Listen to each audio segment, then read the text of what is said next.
Kita lanjutkan dulu 298. Nah, ini bicara tentang altar dan bagus Bapak Ibu. Apa coba? Sangat diharapkan, harapkannya tidak hanya seyogianya, sangat diharapkan. Jadi banget gereja itu pengennya seperti ini, agar setiap gereja ada satu altar permanen.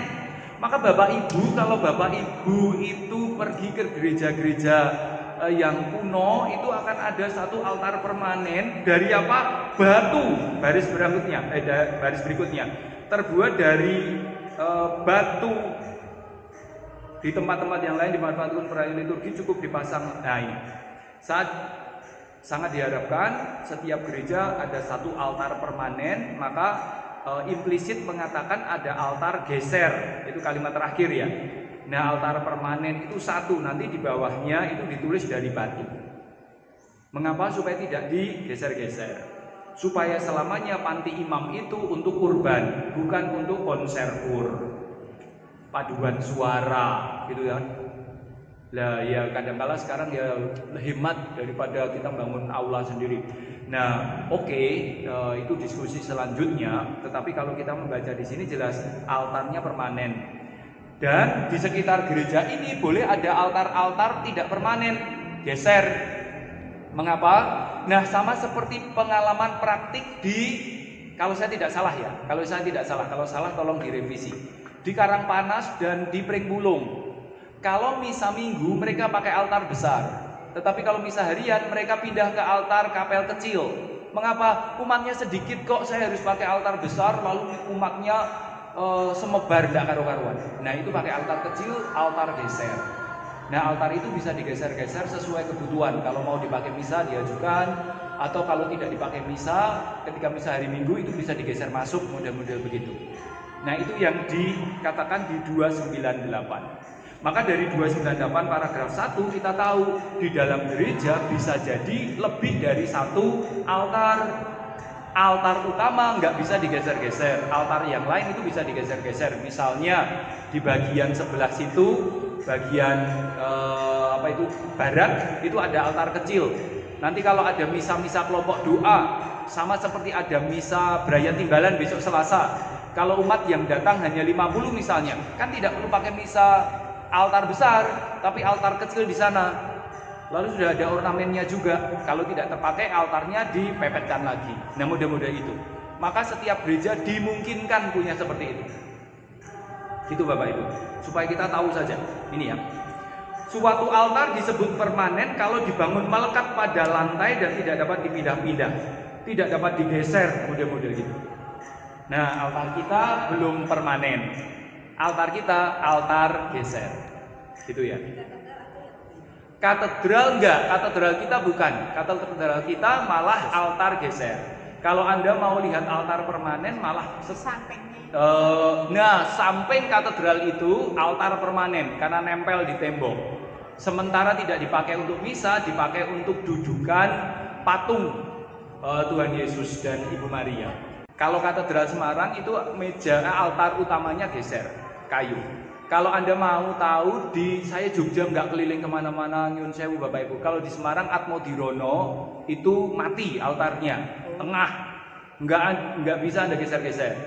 Kapel Susteran Gedangan OSF itu mati, altarnya kecil tapi mati, nggak bisa diapa-apakan. Dicor ya, dicor batu. Karena mengapa? Karena batu hidup. Dimungkinkan altar geser kalau kelompok kecil. Tetapi ada satu altar yang bisa tidak diubah. 299. Altar utama hendaknya dibangun terpisah dari dinding gereja. Nah, kita sudah ya. Sehingga para pelayan dapat mengitarinya dengan mudah. Sedapat mungkin memimpin perayaan Ekaristi dengan menghadap ke arah jemaat. Nah, ini Bapak Ibu tulisannya sedapat mungkin kami misa menghadap jemaat. Sedapat mungkin. Kalau tidak, boleh enggak? Boleh. Misa tridentin masih boleh. Maka 299 itu sebetulnya mengakomodir kalau suatu kali kita ingin misa tridentin, kita semua menghadap yang Maha Suci gitu loh. Jadi tidak. Kalau selama misa sekarang, Bapak Ibu sebetulnya bisa mengkritik kami. Apa coba? Karena kami mungkuri ngungkuri yang Maha Suci gitu kan. Apalagi tabernakel kita itu setara dengan berdiri saya, maka kan jelas selalu saya mempeti. Anda boleh protes itu sebetulnya, tetapi kalau mau, nah variasinya demikian. Maka sekali lagi, ketika kita tahu aturan, kita tahu bagaimana memvariasi perayaan, gitu ya. Jadi termasuk ini. 299, altar utama hendaknya dibangun terpisah, tadi sudah ya. Lalu sedapat mungkin supaya pastornya bisa menghadap kepada umat, tetapi sedapat mungkin. Kalaupun tidak apa-apa. Tapi bisa jadi kita misa semuanya menghadap ke tabernakel karena ada sakramen Maha Kudus di sana. Di samping itu altar hendaknya dibangun pada tempat yang sungguh-sungguh menjadi pusat perhatian, sehingga perhatian seluruh umat beriman dengan sendirinya terarah ke sana. Maka di sini tidak harus dikatakan gedung itu simetris ya, enggak. Tetapi altar itu menjadi pusat, bisa dilihat semuanya. Seturut ketentuan, altar utama harus permanen dan didedikasikan, dipersembahkan ke para kudus tertentu atau kepada siapa. Nah, seperti yang kita diskusikan minggu yang lalu, altar kita itu didedikasikannya kepada, kalau sejauh tertulis itu altar JB, maka didedikasikan kepada De Brito. Ya, tetapi gereja ini didedikasikan untuk Paulus. Gitu ya. Jadi gereja ini macam-macam ornamennya, macam-macam dedikasinya. 300, baik altar permanen maupun altar geser didedikasikan. Jadi meskipun ada altar, nanti altar yang geser pun harus didedikasikan. Tetapi altar geser dapat juga hanya diberkati. Maka altar kita ini diberkati plus didedikasikan, tidak hanya diberkati. 301, seturut tradisi gereja sesuai pula dengan makna simbolis altar. Nah ini, daun meja untuk altar permanen terbuat dari batu alam. Nah itu ya, jadi batu hidup, batu alam itu batu hidup. Bapak Ibu ada catatan ya, memang tidak tertulis ya. Batu alam itu apa? Marmer. Bukan batu kali loh ya, bukan batu candi. Batu alam, batu hidup itu marmer Bapak Ibu. Marmer itu hidup. Mengapa hidup? Dia bisa menyerap apapun. Lalu kalau merah ya dia jadi bercak merah di situ kalau tidak ditutupi dengan bilap. Mudah-mudahan itu batu hidup. Jadi tidak harus. Tapi kalau kita bicara minggu yang lalu, kita harus asli, marmernya asli, maka tidak perlu beli sampai ke Itali. Marmernya Gunung Kidul saja, wong sama-sama dari tempat kita, gitu aja. Ya pokoknya dekat-dekat asli artinya begitu. Jadi tidak perlu jauh-jauh. Gitu ya, batu hidup. Tetapi, nah ini masih ada tetapi konferensi uskup dapat menetapkan boleh juga digunakan bahan lain asal bermutu, kuat, indah. Penyangga atau kaki altar dibuat dari bahan apapun asal kuat dan bermutu, tetapi memang permanen ya, enggak dipindah-pindah.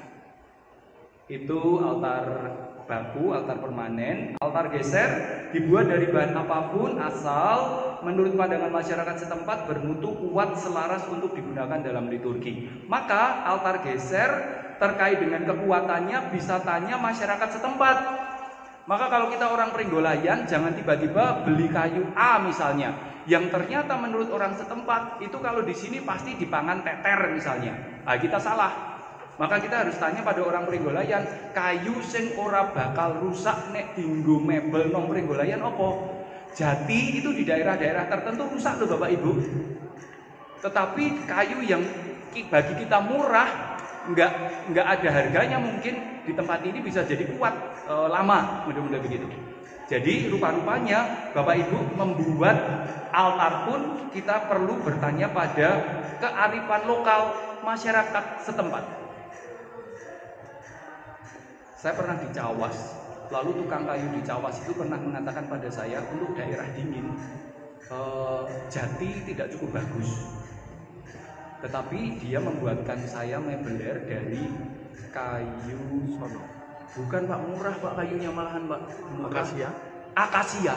Dan itu tahan lama. Global ya sudah, namanya perubahan global ya kita tidak bisa apa-apa lagi. Tapi itu namanya kearifan lokal. Jadi ternyata membuat mebeler pun kita harus tanya di masyarakat sini apa yang baik.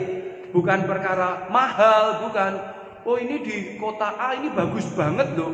Iya bagus banget nenggo namu, nenggo naku kayak dipasang rong sasi wes dipangan rayap, gitu ya. Jadi kearifan lokal ternyata di sini ada. Maka di nomor 301 rupa-rupanya ketika membangun gereja pun kearifan lokal digali, tidak hanya pokoknya aku pengen ini gitu ya. Ternyata ada keterlibatan dari masyarakat.